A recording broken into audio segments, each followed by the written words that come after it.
Hello guys, so ngayon dumating na yung order nating Anker Zolo 30 watts. So ito nga, unboxan natin siya. And then nabili natin ito sa Lazada sa halagang 488 pesos. And binili ko to dahil para dun sa Galaxy A07 ko na meron 25 watts charging. So ito 30 watts to. So meron daw tong supported daw nito yung PPS. Ayan, so ito yung itsura niya. So ayan, 30 watts.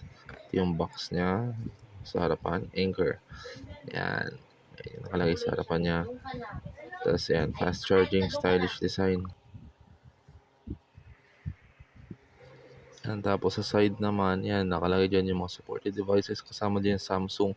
Pero minamarket nila to as iPhone certified charger. Pero pwede rin sa Samsung.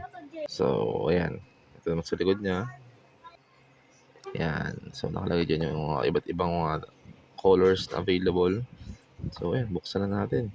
Ano pa inaantay? Buksan na natin. So, ayan. Konting bukas lang. Ay, ayaw bukas. Teka lang. Ayan.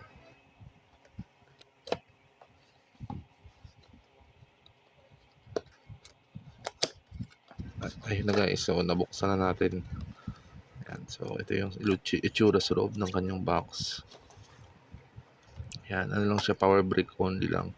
Wala siyang kasamang cable. And foldable yung prong niya, yung dalawang ngipin. Ayan. So, nakalagay sa plastic. Ayan. Ito yung itsura niya. So, ganyan. Ayan. Medyo may pagka-premium design niya. Sa ilalim nakalagay yung mga output and input, yung mga supported na mga watts niya. Ayan. Sa taas yung USB Type-C. Power IQ 3.0. Yan yung proprietary technology ng Anker Zolo. Yan. So, ayan yung itsura sa ilalim. Sa gilid, nakalagay ng 30 watts. So, gagamit natin ito mamaya. Titingnan natin kung ano yung gaano siya kabilis i-charge. So, ang i-charge nito mamaya ay yung Samsung Galaxy A07 ko na merong 25 watts. So, ito sa part naman na to, ang nakalagay yung kanyang paperworks, yung manual.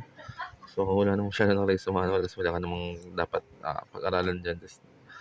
Ito yung cable na gagamitin ko na USB-C to USB-C. Yan, so, try natin i-plug. So, yun. Kasyang kasya. Yan. So, yan lang po. Bye-bye. Thank you guys.